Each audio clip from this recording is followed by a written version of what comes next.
The South Korean Meteorological Administration had been monitoring unusual seismic activity off the east coast for days. Dr. Park Min-ho, one of the country's leading oceanographers, sat in the control room, eyes glued to the fluctuating graphs on the screen. The readings were erratic: deep-sea tremors, pressure shifts, and an abnormal retreat of the tide. It all pointed to something catastrophic. But the memory of the false alarm 2 years ago loomed over them. That time, a mass evacuation was ordered, causing widespread panic, only for the waves to never come. The backlash had been severe. "Sir, should we issue a warning?" one of the junior analysts asked, her voice tense. Dr. Park hesitated. If he was wrong again, it could cost his career. If he was right, it could cost thousands of lives. "Monitor it for another hour," he finally said, his voice uncertain. "We need confirmation before causing unnecessary panic." That 1-hour delay would change everything. At Hansung International Academy, Lima sat in her history class, tapping her pen against her notebook. The Nigerian exchange student was still adjusting to life in Seoul. New faces, new language, new routines. Beside her, June, the quiet but sharp-eyed boy who sat next to her in every class, barely looked up from his notes. They weren't exactly friends, but they had a silent understanding. Lima spoke too much, June spoke too little. The classroom was buzzing with whispers when a student near the window suddenly gasped. "What the?" Lima turned her head and froze. Far beyond the city skyline, past the tall buildings and bridges, she could see it, the sea was moving. Not in waves, not in tides, but in a way that defied logic. The water pulled back unnaturally, exposing the ocean floor. Ships were tilting at odd angles. A dark line was forming on the horizon. And then, "It's coming!" someone screamed. The entire ocean seemed to rise, towering over the city like a monster waking from its slumber. Panic exploded through the school. Teachers tried to keep order, but fear spread faster than words. Lima felt her body go cold as the monstrous wall of water rushed toward them, swallowing everything in its path. The school's emergency alarms blared. "Everyone, get to the upper floors." Lima grabbed her backpack, heart hammering. June pulled her arm. "Come on." They bolted through the hallways, students screaming, desks overturned. The ground trembled as the first shockwave of impact reached the city. Glass shattered, car alarms wailed, and then, crash! The wave hit. The lower floors were instantly flooded, swallowing entire classrooms. Lima heard a deep, inhuman roar as water exploded through windows and doors, surging like a beast hunting its prey. She and June barely made it up the stairs before the floodwaters burst through the halls, drowning everything below. They reached the rooftop, but the wave was still rising. Lima and June stood trapped, watching as Seoul vanished beneath the water. Cars floated like toys, buildings crumbled, people screamed for help. The city was drowning. A metal signpost broke loose from a nearby rooftop and came hurtling toward them. "Get down!" June shouted, pulling Lima to the ground as it slammed inches away. They had nowhere to run. The water kept rising. Lima's chest tightened. "We're going to die here." June turned to her, his dark eyes intense. "Not if we fight." They spotted a floating billboard, wedged against a collapsed structure. It was their only chance. "Jump," June said. Lima hesitated. The water was filled with debris, broken glass, sharp metal, bodies. June didn't wait. He leapt first, landing on the floating structure. He held out his hand. "Lima, now!" She took a deep breath, and jumped. The force of the landing nearly sent her slipping off, but June caught her wrist. They lay there, soaked, exhausted, and terrified. But they were alive. For now. But the battle wasn't over. Chapter 6. The journey through a drowned city. The flood had transformed Seoul into an ocean of ruins. Fires burned on the water's surface, broken bridges jutted out like skeletons, and the screams of stranded survivors echoed across the city.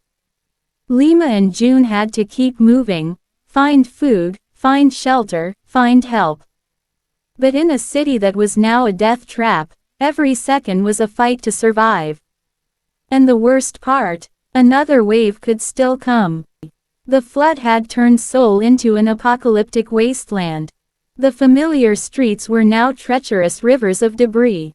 Stranded survivors clung to whatever they could find: rooftops, overturned cars, pieces of buildings. Fires burned on the water's surface where gas lines had ruptured, and the air was thick with the acrid smell of destruction. Lima and June lay on their makeshift raft, a shattered billboard floating precariously through the flooded city. Their clothes were soaked, their bodies bruised, but they were alive. "We need to get to higher ground," June muttered, scanning the ruins.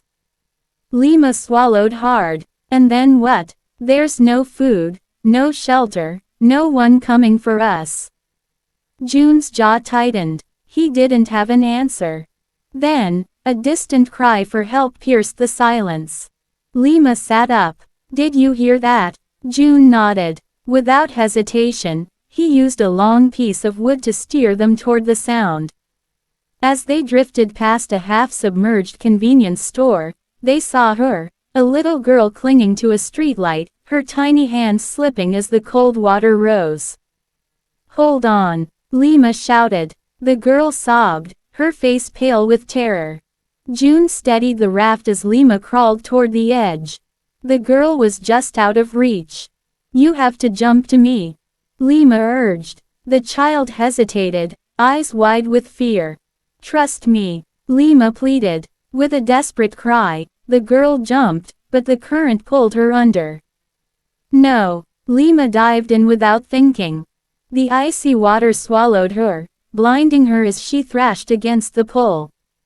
She reached out blindly, her fingers brushing against fabric.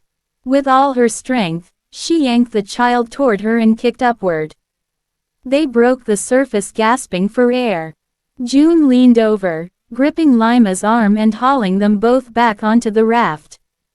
Lima collapsed, shivering violently, the little girl clinging to her. "You're crazy," June muttered, but there was something different in his voice.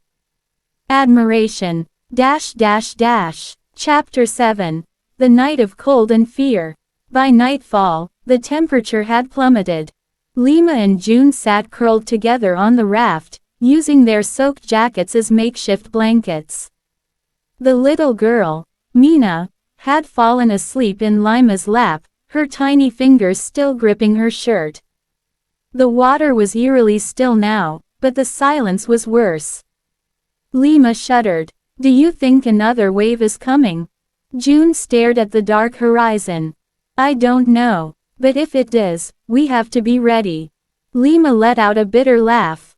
"How do you prepare for something like this?" June was quiet for a moment. Then he said, "By not giving up." She turned to him, surprised. He rarely spoke this much. He sighed. "My parents died in a car accident when I was 10. I was in the hospital for months. Everyone thought I wouldn't make it.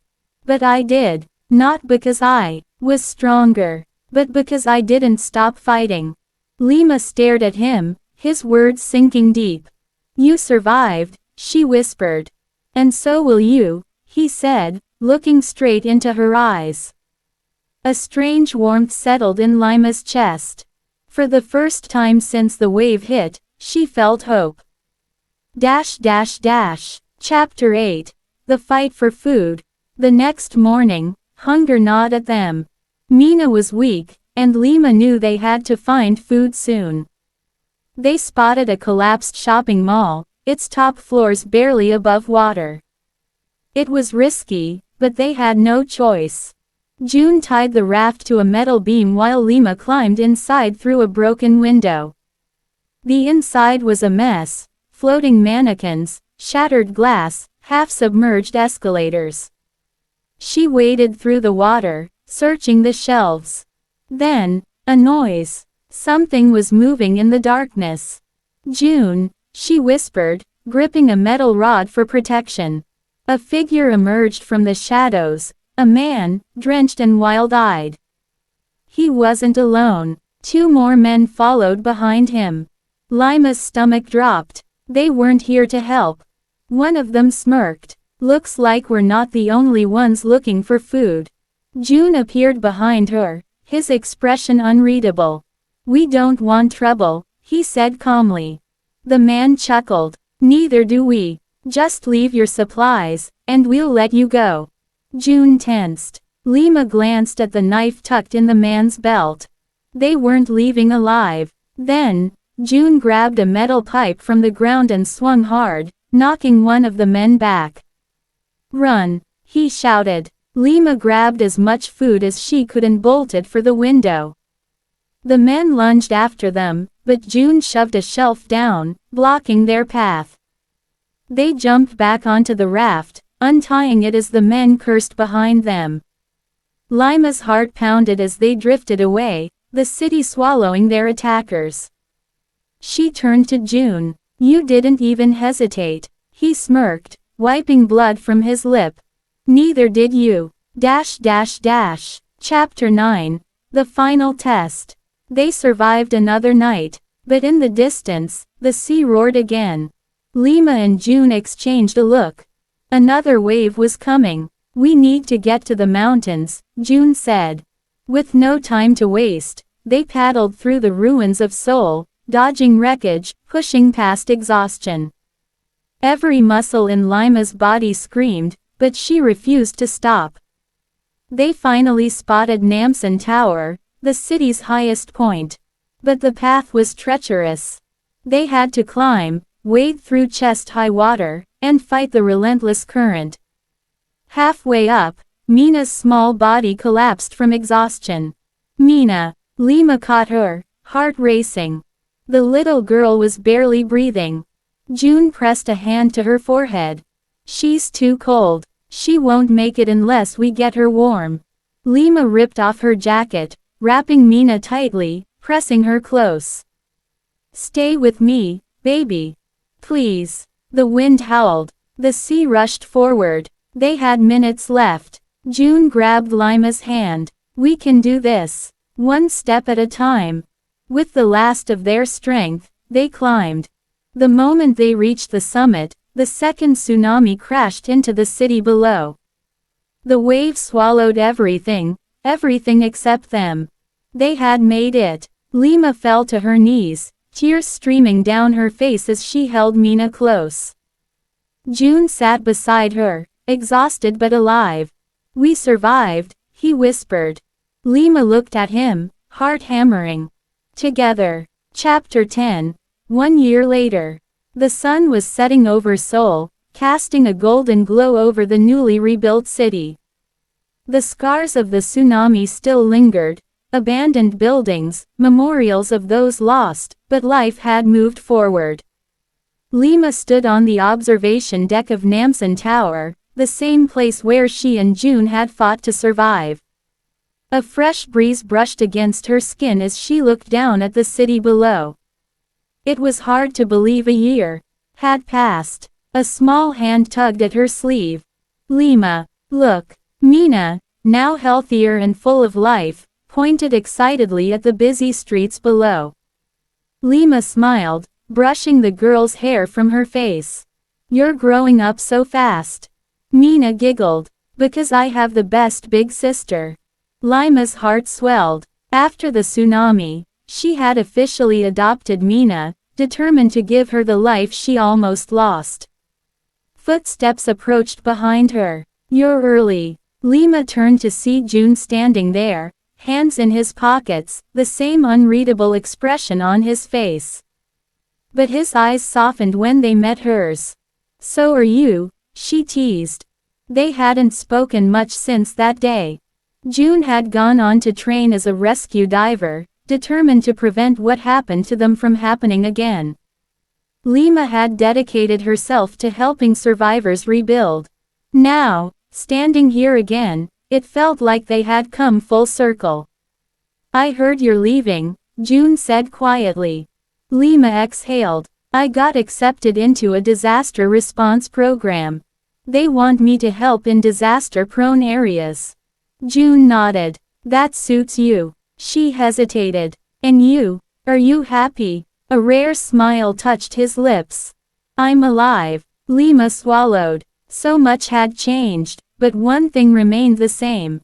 June. He met her gaze, and for the first time, neither of them looked away. You saved my life, she whispered. His hand brushed against hers, a silent answer. As the city lights flickered below them, the past and present collided. They had survived the worst storm of their lives, and now, standing together, they knew. They were no longer just survivors. They were unstoppable. Final chapter. The heart that remains.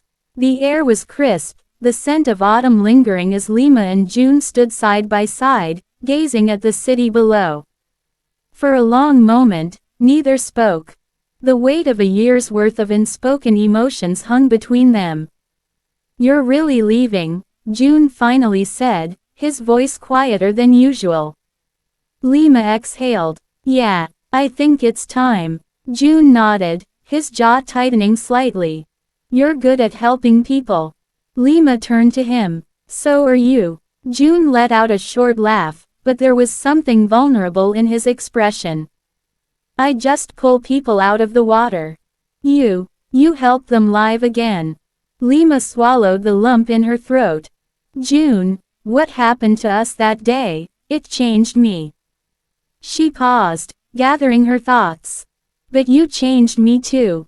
His eyes flickered with something unreadable. What do you mean? She took a step closer.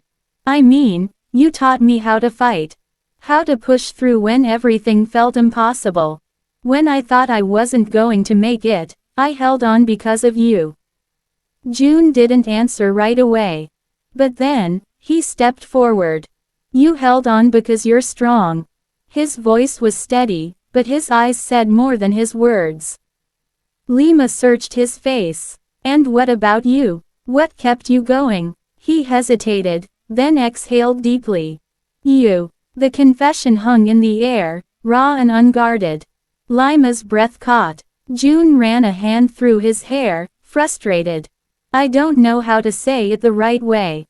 I don't know if I should. But after that night, after everything, Lima, Without thinking, Lima reached for his hand. He froze, then held on. You don't have to say anything, she whispered. June's fingers tightened around hers. The city lights flickered below them, but at this moment, nothing else existed. Will you come back? He asked, voice almost too quiet to hear. Lima took a shaky breath. I don't know when, but if I do. She met his gaze. Will you be here? June didn't answer immediately. Then, slowly, he nodded. I'll wait. Lima's heart pounded. They weren't making promises, but something had been spoken between them, something undeniable. The wind blew around them, and for the first time since the tsunami, Lima didn't feel like she was adrift. She was exactly where she was meant to be. Even if she was leaving, even if life pulled them in different directions. She knew, some things could never be washed away. The end.